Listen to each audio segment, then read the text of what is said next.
வணக்கம் குழந்தைகளா. இன்று நாம் தமிழ் வகுப்பில் பார்க்க இருக்கும் பகுதி 4ஆம் வகுப்பு பருவம் 2 பாடம் 5 பனிமலை பயணம் என்ற பாடத்தை இன்னைக்கு நாம் பார்க்க இருக்கிறோம். பாடத்திற்குள் செல்வதற்கு முன்பு இப்பாடத்தில் வரக்கூடிய கடினமான சொற்களை காண்போம். வரி குதிரை வ ரி இக் கு தி ரை வரி குதிரை.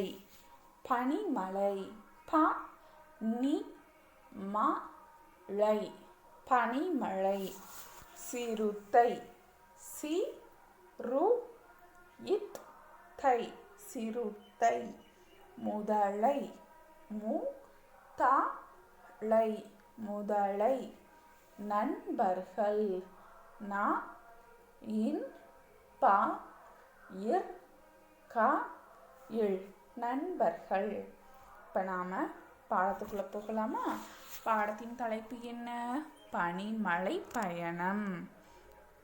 ஓர் அடர்ந்த காட்டில் நரி, மான், ஓநாய், வரி குதிரை ஆகியன நண்பர்களாய் ஒற்றுமையுடன் வாழ்ந்து வந்தன.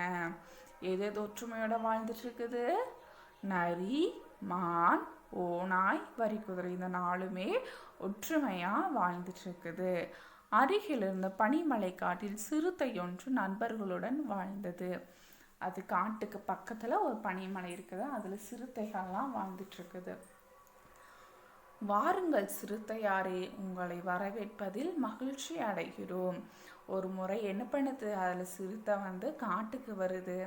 அங்கே இருக்கிற 4 விலங்குகளும் அதை மகிழ்ச்சியாக வரவேற்குது. சிறுத்தை: மிக்க மகிழ்ச்சி நண்பர்களே, அடுத்த வாரம் பனிமலை காட்டில் திருவிழா. நீங்கள் அனைவரும் அவசியம் வந்து கலந்து கொள்ள வேண்டும். சிறுத்தை என்ன சொல்லுது? பனிமலை காட்டில் ஒரு திருவிழா வச்சுருக்காங்க, அதிலலாம் நீங்கள் கலந்துக்கணும்னு சொல்லி அதைகளை அழைக்கிறதுக்காக வந்திருக்குது. நாங்கள் அவசியம் வருகிறோம் சொல்லி அந்த விலங்குகள்லாம் சொல்லுது. சிறுத்தை நன்றி நண்பர்களேன்னு சொல்லிட்டு அது தன்னுடைய பனிமலை காட்டுக்கு போகிறதுக்காக கிளம்புது. திடீரென்று அப்போ என்ன பண்ணுறாங்க? எல்லாரும் ஒரு படகு ஏறி வர்றாங்க. அனைவரும் படகில் புறப்பட்டனர். ஏலேலோ வைலசான்னு சொல்லி அவங்கள பாட்டு பாடிக்கிட்டு துடுப்பை போட்டு இழுத்துட்டு போகிறாங்க.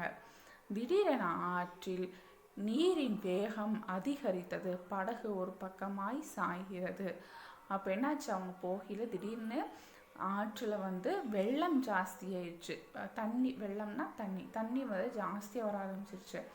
அதனால என்ன பண்ணுச்சு? படகு ஒரு பக்கமாக சாயுது.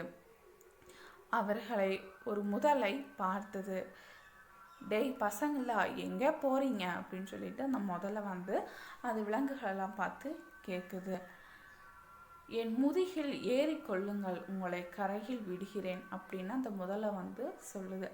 நீ படகுல சாயுதுலையே, அப்போ அவங்கள தண்ணிக்குள்ளே விழுந்துருவாங்க. அந்த முதல்ல உதவி செய்ய கேட்குது.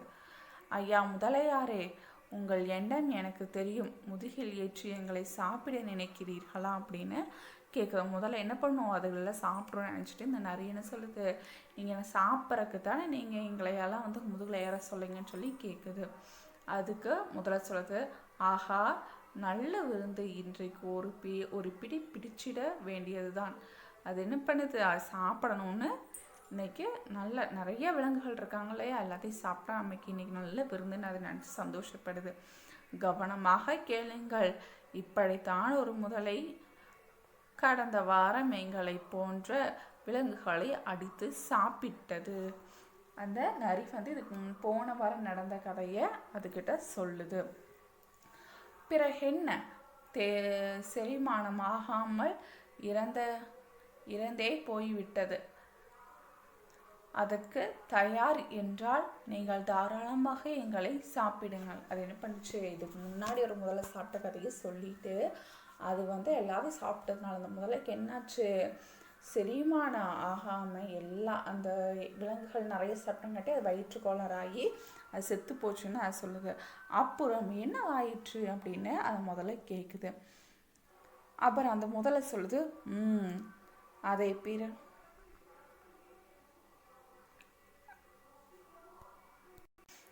அந்த நரி சொல்லி முடிச்சதுக்கப்புறம் அப்புறம் அது முதல்ல கேட்குது இல்லையா, என்ன ஆகுதுன்னு அதுக்கப்புறம் அந்த முதல்ல யோசிக்குது.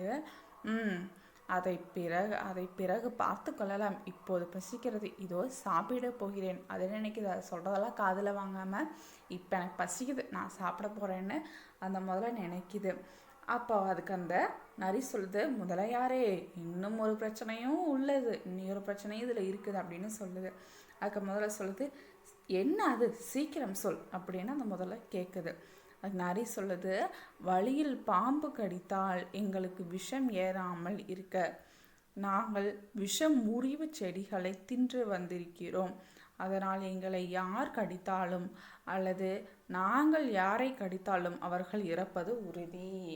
நரினாலே தந்திரமானது தான். அது தந்திரமாக யோசிச்சு என்ன சொல்லுது, நாங்கள் இப்படி ஒரு பக்கம் பனிமலைக்கு போகிறோம் இல்லையா, அப்போ நிறைய பாம்புகள்லாம் போகிற வழியில் பார்க்க வேண்டியதாக இருக்கும். அந்த பாம்புகளை எங்களுக்கு கடிச்சிடக்கூடாது, அது கடித்தாலும் எங்களுக்கு விஷம் ஏறக்கூடாதுன்றக்காக நாங்கள் விஷம் முறிவு செடிகளெல்லாம் சாப்பிட்ருக்குறோம். அதனால் என்ன பண்ணது, நாங்கள் யாரை கடித்தாலும் மற்றவங்க யார் எங்களை கடித்தாலும் எங்களை கடிக்கிறவங்களுக்கும் நாங்கள் மற்றவங்க கடிக்கிறவங்களுக்கும் இறப்புன்றது உறுதின்னு சொல்லி இந்த நரி சொல்லுது. இதோ இந்த மீனை கடிக்கிறேன், அது அது இறந்து விட்டது பார்த்தீர்களா. அந்த நரி என்ன பண்ணுது, உடனே ஒரு மீனை எடுத்து கடிக்குது. மீன்ன்றது சின்ன உயிரி, கடிச்சா இறந்துரும் இல்லையா, அதனால அதை பிடிச்சி கடிக்குது. பார்த்தையா, மீன் இறந்து போச்சு அப்படின்னு சொல்லுது. அதுக்கு முதல்ல என்ன பண்ணுச்சு, ஐயோ ஆளை விடுங்க, நான் போய் விடுகிறேன்னு சொல்லிட்டு அது பயந்து வந்த வழியிலே திரும்பி ஓடி போயிடுச்சு. அப்புறம் அந்த நரி சொல்லுது, அப்படி ஓடு அப்படின்னு சொல்லி போட்டு இவங்களாம் திரும்பவும் ஜாலியாக போகிறாங்க. நரியாரே, உங்கள் தந்திரத்தால் எங்களை காப்பாற்றினீர். அதுக்கு அந்த ஓனாயெல்லாம் அந்த கூட அந்த விலங்குகளாக சொல்லுது, நீங்கள் தந்திரமாக யோசிச்சங்காட்டி எங்களோட உயிரெல்லாம் தப்பிச்சிருச்சு அப்படின்னு சொல்லுது. அதுக்கப்புறம் ஆற்றில் நீரின் வேகம் குறைந்ததால் பனிமலை பயணம் தொடர்ந்தது. அப்போது அதுக்கு கொஞ்சம் நேரம் கழித்து திரும்பி ஆற்றுல தண்ணி போகிறது கொஞ்சம் கம்மியாயிடுச்சு. அதனால் இது சந்தோஷமாக போகுதுங்க. ஏலேலோ ஐலசா ஏலேலோ ஐலசான்னு பாட்டு பாடிக்கிட்டே சந்தோஷமாக பனிமலைக்கு போகிறாங்க. வாருங்கள் நண்பர்களை, பனிமலை திருவிழாவிற்கு வந்ததுக்கு நன்றின்னா அங்கே இருக்கிற மற்ற விலங்குகளெல்லாம் ரொம்ப அன்போடையும் பாசத்தோடையும் மகிழ்ச்சியோடையும் வரவேற்கிறாங்க. நரியின் புத்தி கூர்மையை பாராட்டி அனைத்து விலங்குகளும் விருந்துண்டு மகிழ்ந்தனர். நரி பண்ண அதோட தந்திரமான மூளையை வச்சு மற்ற விலங்குகளெல்லாம் காப்பாத்துச்சு இல்லையா, மற்ற விலங்குகள் அதை பாராட்டி எல்லாரும் சந்தோஷமாக விருந்து சாப்பிட்டு இருக்கிறாங்க. இந்த கதை உங்களுக்கு புரிந்ததா குழந்தைகளே? வரக்கூடிய பயிற்சிகள் பார்க்கலாமா? சரியான சொல்லை தெரிவு செய்து எழுதுவோமா? இங்கே பாருங்கள், இப்போ நம்ம பார்த்தோம் இல்லையா, அதில் சில கொஸ்டின்ஸ் நம்மளுக்கு கொடுத்துருக்காங்க. அந்த கதையை படிச்சிங்க இல்லையா, இதுக்கெல்லாம் நீங்கள் விடைய எழுதி பாருங்க. உரிய பெட்டியுடன் பாராஷூட்டை இணைப்போமா? இங்கே பாருங்கள், கீழே பெட்டிகள் கொடுத்துருக்காங்க, அதுக்கு மேலே பாராஷூட்டில் சிலது கொடுத்துருக்காங்க. இப்போ திடீரென்றுனா இதுக்கு என்ன வரும்? அப்போ இதுக்கு என்ன ஆன்சரோ அதோடைய பொருத்தி நீங்கள் காட்டணும். அடுத்து விடுபட்ட இடங்களில் உரிய சொற்களை நிரப்பி புதிய சொற்றொடரை உருவாக்குக. இங்கே ஒரு சில வார்த்தைகள் மட்டும் கொடுத்துட்டாங்க. இதுக்கு என்ன வார்த்தைகள் போட்டால் இந்த வார்த்தைக்கு சரியாக இருக்குமோ அந்த வார்த்தைகளை இணைச்சு ஒரு புதிய சொற்றொடராக நம்ம அமைக்கணும். இதை வீட்டில் எழுதி பாருங்க. இந்த பயிற்சிகளெல்லாம் வீட்டில் செஞ்சு பாருங்க குழந்தைகளா. அடுத்த வகுப்பில் வேறொரு பகுதியை காணலாம். நன்றி.